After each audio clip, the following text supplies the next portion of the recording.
하나님의 말씀 요한계시록 21장입니다. 요한계시록 21장 9절에서 21절까지입니다. 요한계시록 21장 9절에서 21절까지 한 절씩 하나님 말씀 교독하기로 하겠습니다. 21장 9절 하나님 말씀입니다.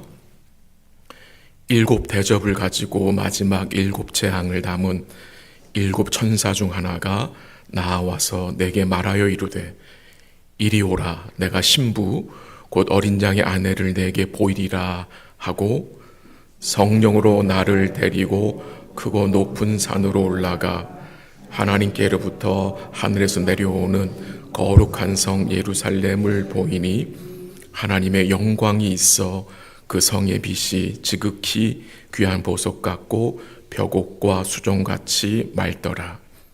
크고 높은 성곽이 있고 12문이 있는데 문에 12천사가 있고 그 문들 위에 이름을 썼으니 이스라엘 자손 12지파의 이름들이라. 동쪽의 세 문, 북쪽의 세 문, 남쪽의 세 문, 서쪽의 세 문이니 그 성의 성곽에는 12기초석이 있고 그 위에는 어린 양의 12사도의 12 이름이 있더라. 내게 말하는 자가 그 성과 그 문들과 성곽을 측량하려고 금갈대자를 가졌더라. 그 성은 네모가 반듯하여 길이와 너비가 같은지라. 그 갈대자로 그 성을 측량하니 12,000 스타디온이요 길이와 너비와 높이가 같더라. 그 성곽을 측량함에 144규빗이니 사람의 측량 곧 천사의 측량이라. 그 성곽은 벽옥으로 쌓였고 그 성은 정금인데 맑은 유리 같더라. 그 성의 성곽의 기초석은 각색 보석으로 꾸몄는데 첫째 기초석은 벽옥이요, 둘째는 남보석이요, 셋째는 옥수요, 넷째는 녹보석이요, 다섯째는 홍마노요, 여섯째는 홍보석이요, 일곱째는 황옥이요, 여덟째는 노곡이요, 아홉째는 다망옥이요, 열째는 비치옥이요, 열한째는 청옥이요, 열두째는 자수정이라. 21절 함께합니다. 그 12문은 12진주니 각 문마다 한 개의 진주로 되어 있고 성의 길은 많은 유리 같은 정금이더라. 아멘. 오늘 이 본문의 제목이 우리 성경에 보면은 새 예루살렘으로 되어 있습니다. 새 예루살렘. 어제 본문 2절에서 계시록 21장 2절에서 이 새 예루살렘을 남편인 그리스도를 위하여 단장한 신부로 묘사를 했습니다. 오늘 본문 9절에 보니까 일곱 천사 중에 하나가 이 사도 요한에게 이리 와라, 내가 신부 곧 어린 양의 아내를 너에게 보여줄 것이다. 그래서 초대를 했습니다. 그리고 그 천사가 보여준 것이 무엇입니까? 한번 10절 읽어볼까요? 다 같이 시작. 성령으로 나를 데리고 크고 높은 산으로 올라가 하나님께로부터 하늘에서 내려오는 거룩한 성 예루살렘을 보이니. 아주 특이하지 않습니까? 천사 중에 하나가 사도 요한에게 이리 와라, 내가 너에게 어린 양의 아내, 즉 그리스도의 신부를 보여줄 것이다 하고 보여준 것이 무엇이었습니까? 새 예루살렘 성이었습니다. 새 예루살렘 성. 우리는 새 예루살렘 성 하면 일단 뭐가 생각나죠? 건물이 생각납니다. 건물. 근데 오늘 본문에 보니까 새 예루살렘 성이 건물로 강조되는 것이 아니라 뭐로 강조됐습니까? 어린 양의 신부로, 교회로 증거되어진다는 것입니다. 물론 새 예루살렘이 건물적인 개념이 있죠. 장소적인 개념이 있지만 또한 강조되는 것은 이 새 예루살렘 성은 결국 무엇을 보여주기 위함입니까? 그리스도의 신부의 모습입니다. 그거를 놓치면 안 된다는 사실입니다. 그러니까 이 새 예루살렘은 단순히 좋은 건축물이 아닙니다. 단순히 그냥 멋진 성이 아니라 이 새 예루살렘 성은 교회라는 말입니다. 구약의 성도들과 신약의 성도들, 그리스도께서 자신의 핏값으로 구원하신 구약과 신약의 성도들을 말하는 것입니다. 여러분 인정이 되시죠? 네. 그렇다면 우리가 새 예루살렘에 대한 말씀을 보면서 우리가 무엇을 깨달아야 합니까?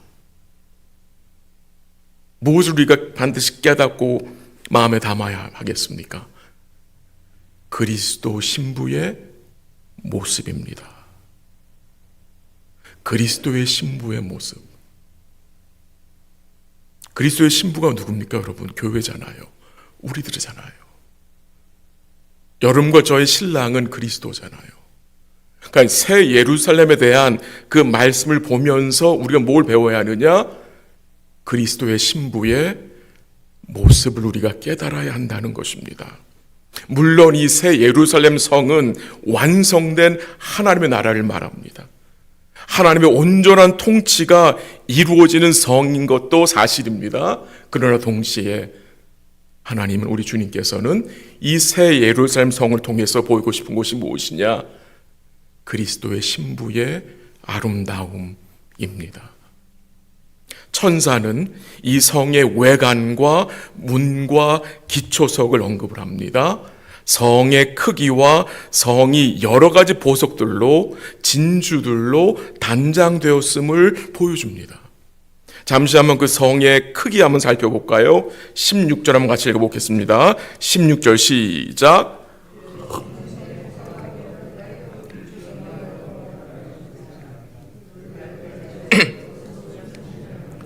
12,000 스타디온이요 길이와 너비와 높이가 같더라. 17절 그 성곽을 측량함에 144 규빗이니 사람의 측량 곧 천사의 측량이라. 아멘. 그 성의 높이가 17절에서 어떻게 나왔어요? 144 규빗. 그리고 16절에서 그 성의 강면이 얼마나 된다고요? 12,000 스타디온. 일단 이 144, 그리고 12,000 하면 우리에게 떠오르는 것이 있습니다. 무엇입니까? 이 144는 12 곱하기 10이잖아요. 구약의 12지파와 신약 12사도를 우리로 생각나게 합니다. 그러니까 이 144는 하나님의 거룩한 백성의 숫자를 상징적으로 보여주는 것입니다. 그리고 12,000도 여러분 생각나시죠? 이스라엘의 각 지파의 숫자가, 하나님의 백성의 숫자가 각 지파마다 12,000이었습니다. 그래서 12,000 곱하기 10이 아니까 144,000이 나온 거잖아요. 그래서 이런 내용들이 뭘 증거합니까? 새 예루살렘은 구원받은 하나님의 백성들이다. 그것을 보여주는 것이라고 우리에게 말해주는 것입니다. 그래서 이 성의 외곽과 규모 중요합니다. 그럼 우리가 동시에 놓지 말아야 할 중요한 것이 있는데 그것은 11절에 나옵니다. 11절 읽습니다. 시작. 영광이 있어 그 성의 빛이 지극히 귀한 보석 같고 벽옥과 수정같이 맑더라. 거기에 뭐가 있어요? 거기에 뭐가 있어요? 하나님의 영광이 있어요. 하나님의 영광이 있어요.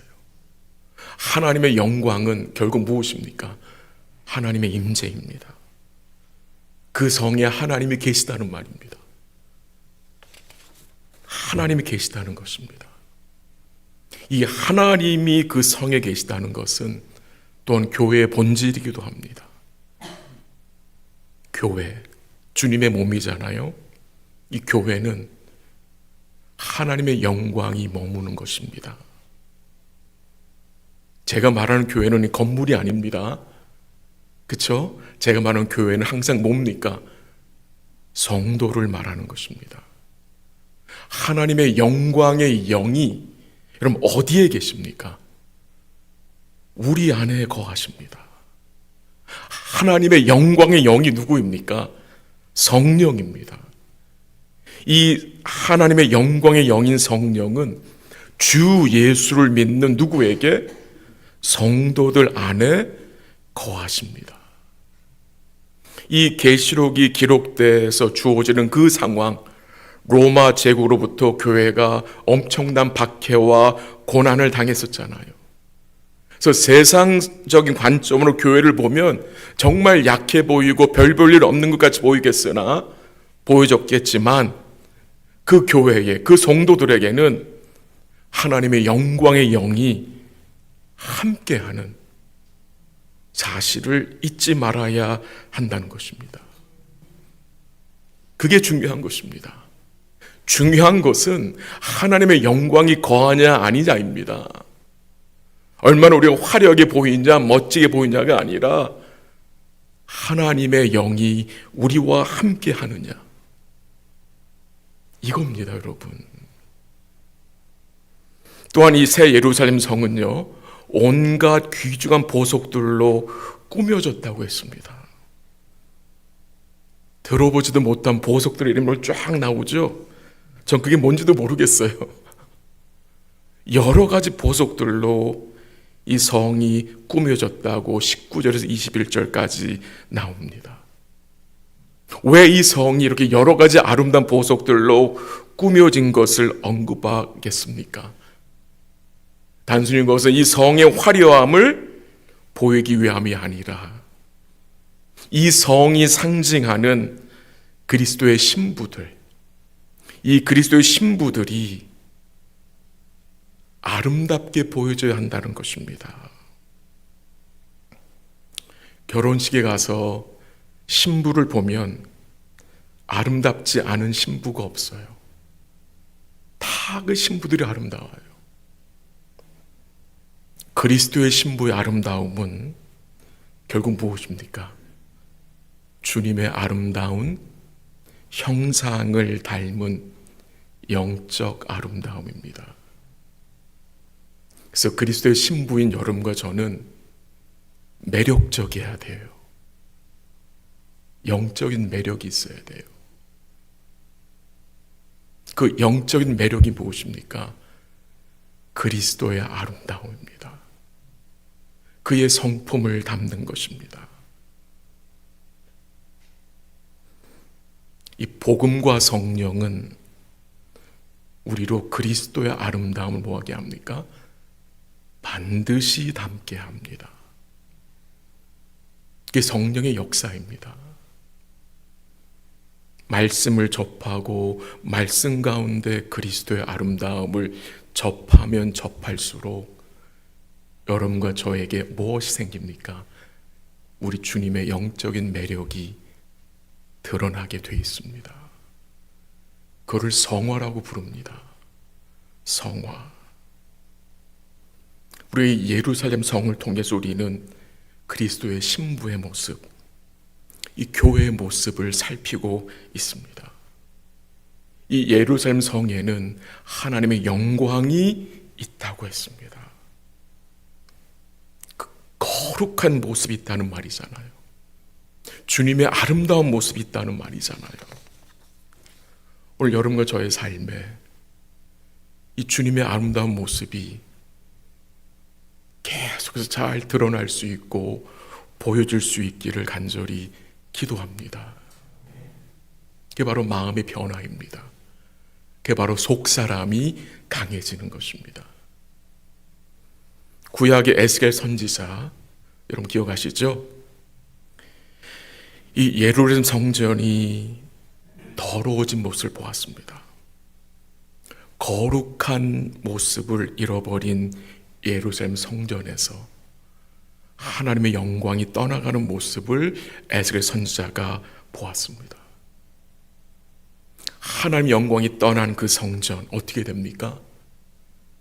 바벨론을 통해서 파괴됩니다. 파괴됩니다. 이 교회도 마찬가지입니다. 주의 부르심을 받은 우리 성도들과 직분자들과 제가 이 교회의 거룩함, 주님의 이 아름다움이 훼손되지 않도록 잘 지켜야 할 책임이 있다는 것입니다. 저는 단순히 윤리적인 부분, 도덕적인 부분만을 말하는 것이 아닙니다. 우리가 무엇을 통해서 우리 주의 영광을, 주의 거룩하심을 드러내며 살 수 있습니까? 무엇을 통해서? 오늘 말씀을 제가 민수기 20장의 내용과 좀 연결해서 마무리하고 싶은데요. 가진 마시고 한번 들어보시길 바랍니다. 이스라엘 백성들이 약 40여 년 가까이 광야에 있으면서 이제 그들이 가데스에 머물게 되었습니다. 근데 물이 없었어요. 그래서 이스라엘 백성들이 모세와 아론과 더불어 다퉜다고 했습니다. 근데 그때 하나님 모세 아론에게 영광으로 나타나셔서 은혜의 말씀을 주세요.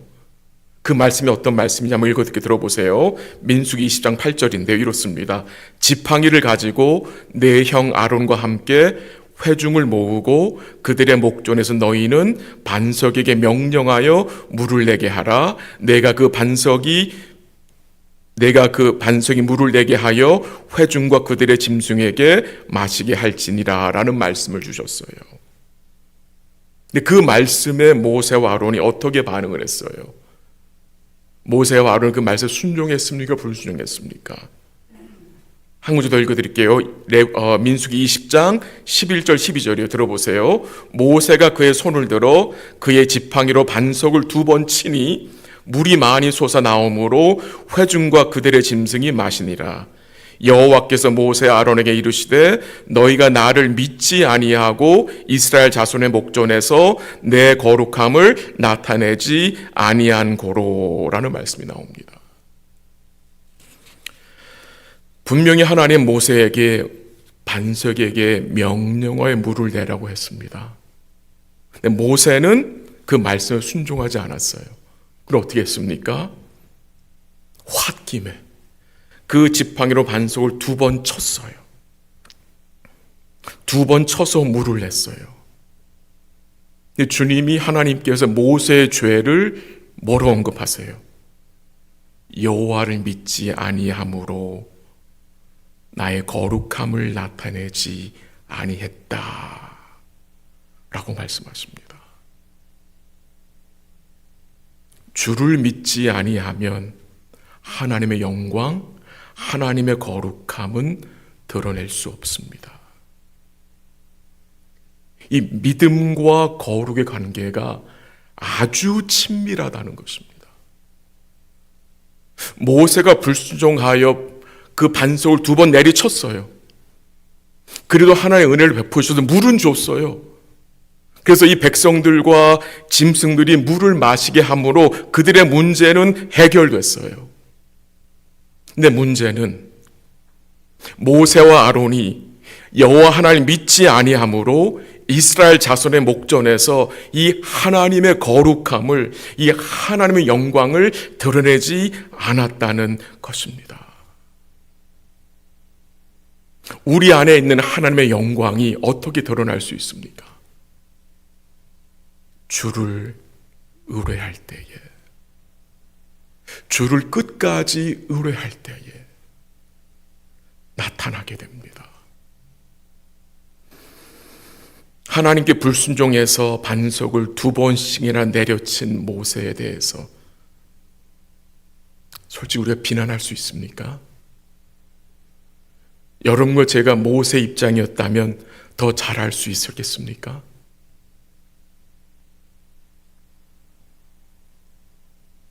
이처럼 끝까지 하나님 원망하고 모세와 아론을 공박하는 이 이스라엘 백성을 보면서 우리가 무엇을 깨닫게 됩니까? 우리의 모습입니다. 이게 우리의 모습이에요. 그러니까 여러분과 저는 주의 은혜가 아니면 소망이 없는 자들입니다.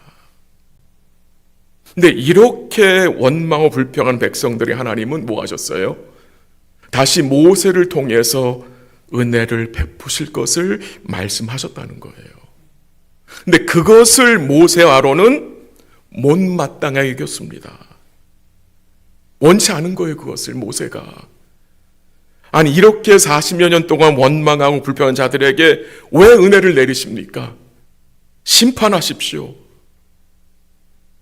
그걸 원한 거였어요. 이들 약속의 땅 들어갈 수 없는 자들입니다.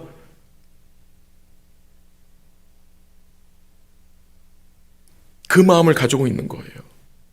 당신의 은혜를 받을 자격이 없는 자들입니다.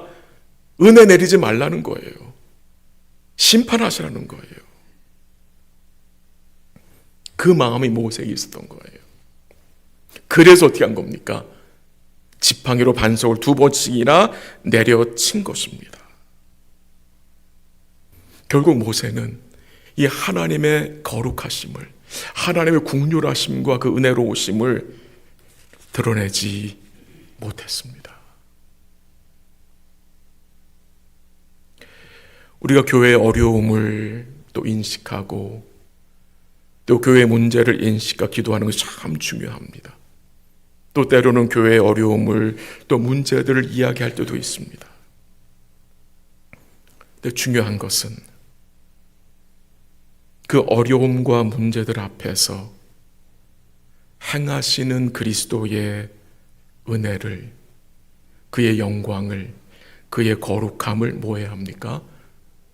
드러내야 합니다. 부족한 교회와 연약한 성도들에게 베푸시는 주의 은혜와 긍휼을 간구해야 한다는 것입니다. 오늘 여러분과 제가 정말로 드러내고 싶은 것이 무엇입니까? 오직 주의 영광과 그의 거룩함이 될 수 있기를 기도합니다. 우리도요, 모세와 아론처럼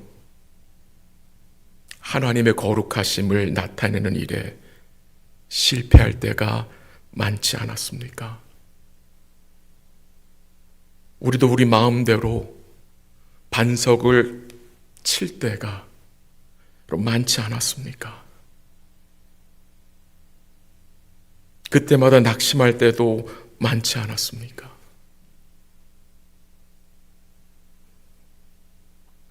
근데 우리가 무엇을 기억해야 합니까? 우린 다 실패했어요. 주의 영광을 온전히 드러내지 못했어요. 주의 거룩하심을 드러내지 못해서 살 때가 참 많았어요. 그런데 예수님은 하나님의 거룩하심을, 그의 영광을 온전히 드러내셨습니다. 그래서 그 주님을 의뢰함으로, 그가 주신 말씀을 붙들므로 여러분과 제가 하나님의 거룩하심을, 하나님의 은혜와 긍휼을 드러내는 복된 교회와 아름다운 그리스도의 신부로 세워질 수 있다는 사실입니다. 우리 사랑하는 성도들이 마음에 다른 것 두지 마시고 남편 되신 그리스도를 마음에 잘 간직하고 사시기를 바랍니다. 그래야 우리가 바람둥이 짓을 그칠 수 있습니다. 남편을 마음에 두지 않으면 그리스도의 신부지만 바람둥이 짓을 하게 됩니다. 그럼 거룩하심을 드러낼 수가 없습니다. 주의 은혜와 긍휼을 드러낼 수가 없습니다. 오늘 하나님 앞에서 우리가 그리스도의 신부인데 우리가 어떤 신부입니까? 오늘 우리 마음에 무엇이 간직되어 있는 신부입니까? 우리에게 임한 그 크고 놀라운 우리 하나님의 사랑 은혜를 이 아침에도 기억하시고 우리 주님을 의뢰하시되 끝까지 의뢰하심으로 우리 주님의 영광과 그의 거룩하심이, 그의 은혜와 긍휼하심이 오늘 우리의 일상에서 드러나는 복된 삶 사시기를 주의 이름으로 간절히 기도합니다. 기도하겠습니다. 그리스도의 신부로 우리를 불러주신 그 은혜를 기억하시면 좋겠습니다. 우리의 모습을 통해서 우리의 남편 되신 주의 아름다움이 믿음으로 드러날 수 있기를 원합니다. 우리가 언제 주의 거룩하심을 드러낼 수 있습니까?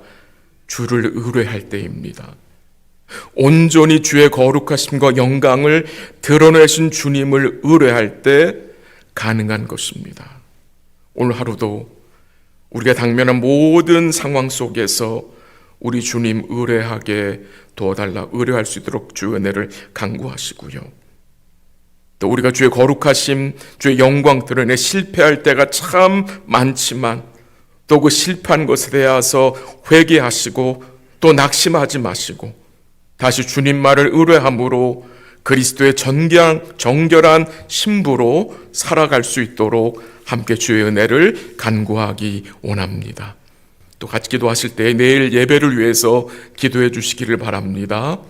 함께하는 주의 백성들과 자녀들이 주의 은혜 사모하는 마음으로 예배에 나오게 하시고 또 말씀을 준비해서 증거하는 종들을 주님께서 붙드시고 또 예배 시에 섬기는 모든 성도들에게 은혜와 공유를 베풀어 주시고 또 거행되는 성찬식에 주님의 은혜를 베푸셔서 우리 사랑하는 모든 성도들이 주의 은혜로 배부르게 하시고 또 예배 후에 있을 교제들과 오이코스 모임들을 위해서 기도하시고 또 오늘 오전에 있는 큐티 모임들을 위해서 기도하시고 또 각 부서장들과 부원들을 위해서 또 새롭게 세워지는 부서장들과 부원들이 기쁨으로 주님을 섬기며 또 그 섬김을 통해서 믿음이 성장되는 더 주를 가까이 할 수 있는 복된 시간들이 될 수 있도록 기도해 주시기를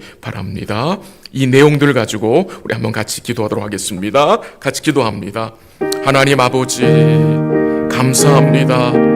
우리를 그리스도의 신부로 불러주심에 감사합니다. 우리 주님 신랑 되신 주님을 닮을 수 있도록 우리 주의 아름다움이 우리 마음속에 간직되게 하시며 우리의 일상에서 우리 주의 아름다움이 보여줄 수 있기를 원합니다. 우리의 삶을 통해서 우리의 말을 통해서 우리의 표정과 우리의 행실을 통해서 우리 주님의 성품이 주의 모습이 드러나게 하시고 주의 거룩하심과 주의 은혜로우심과 긍휼하심이 드러날 수 있도록 우리의 마음을 주님이 지켜주시기를 간절히 기도합니다. 우리는 실패할 때가 많습니다. 그래서 낙심할 때도 많습니다. 그러나 실패하지 않으시고 온전히 하나님의 거룩하심과 영광을 드러내신 우리 주님 의뢰하게 하시고 주님을 끝까지 의뢰함으로 우리 그리스도의 정결한 신부로 주님 기다리며 살 수 있도록 우리의 마음을 주님이 지켜주시옵소서. 또 내일 드려지는 예배들을 주님이 축복하여 주옵소서. 영광 돌려드리게 하시고 함께한 모든 성도들과 자녀들 마음속에 예배의 기쁨과 감격으로 충만케 하옵시고 말씀을 준비하여 증거하는 주의 종들을 주님께서 붙드시며 또 섬기시는 모든 성도들 마음속에 지혜와 성령의 충만함으로 함께하여 주옵소서. 또 성찬식이 거행됩니다. 믿음으로 참여케 하시고 참된 양식과 참된 음료 되신 주님을 먹고 마심으로 우리의 심령이 새로워지게 하시고 어두워진 믿음의 눈이 밝아질 수 있도록 주님이 도와주시고 인도하여 주시옵소서. 예배 있을 교제들을 지켜주시고 오이쿠스 모임들이 은혜 가운데 진행될 수 있도록 복을 내려 주시옵소서. 또 오늘 오전에 있을 큐티 모임들을 주님이 축복하셔서 주의 말씀과 은혜를 나눔으로 피차 격려하며 위로하는 복된 시간으로 주님이 인도하여 주옵시고 각 부서장들과 부원들을 주님이 축복하셔서 기쁨으로 섬기며 믿음으로 섬기게 하셔서 귀하게 성장하는 복된 한 해 될 수 있도록 주님이 도와주시고 인도하여 주시옵소서. 모든 것 주께 감사드리며 예수님의 이름으로 기도합니다. 아멘. 우리 한 가지만 더 같이 기도하겠습니다. 육신의 질병으로 치료받고 있는 성도들을 위해서, 수술 후에 회복 중인 성도들을 위해서 같이 기도하시고, 삶과 가정에 여러 가지 어려움과 아픔이 있는 성도들, 또 마음의 회복이 필요한 성도들을 위해서, 또 오랜 시간 동안 아픈 가족들을 곁에서 도우며 섬기며 기도하는 성도들에게 주께서 세임 달라고 기도하시고, 또 우리 가정의 복음화를 위해서 믿지 않는 배우자와 자녀들이 주께 돌아올 수 있도록 주님의 은혜와 긍휼을 베푸시고 전도의 문을 열어달라고 우리 한번 함께 기도하시고 각자 기도하시다가 돌아가시기 바랍니다. 같이 기도합니다. 하나님 아버지, 감사합니다. 우리 육신의 질병 중에 있는 성도들, 또한 수술 후 회복 중인 성도들, 하나님, 또한 삶과 가정에 여러 가지 아픔과 고통이 있는 성도들, 마음의 회복이 필요한 성도들을 주께서 아시오니 주께서 위로하시고 힘주시고 회복의 은총으로 함께하여 주시기를 기도합니다. 아플 때, 어려울 때 마음이 약해지지 않도록, 낙심하지 않도록 주께서 붙들어 주시고, 또 질병을 통해서, 어려움을 통해서 우리를 세워가시는 그 주님을 의뢰하게 하시고 주의 선하심 바라보며 믿음으로 기도하며 지내실 수 있도록 도와주시고, 곁에서 돕고 섬기는, 또한 기도하는 가족들에게 하나님께서 새 힘을 주시고 믿음의 용기를 주님이 더하여 주시옵소서. 또 가정의 복음을 위해서 기도합니다. 허락하신 가정들 가운데 아직 믿지 않는 가족들이 주께 돌아올 수 있도록 주님 역사하여 주시옵소서. 돌같이 단단한 그 마음들이 성령으로 녹아내리게 하시고 부서지게 하셔서 주님 영접하게 하시고 구원의 반임에 참여할 수 있도록 주께서 전도의 문을 열어주시고 이 복된 일에 우리를 주님이 사용하여 주시옵소서. 오늘도 기도하는 주의 백성들에게 은혜와 긍휼을 베풀어 주옵시고 우리의 간구가 하나님 뜻 합한 복된 간구 될 수 있도록 성령께서 우리 모두를 주관하여 주시옵소서. 모든 것 주께 감사드리며 예수님의 이름으로 기도합니다. 아멘.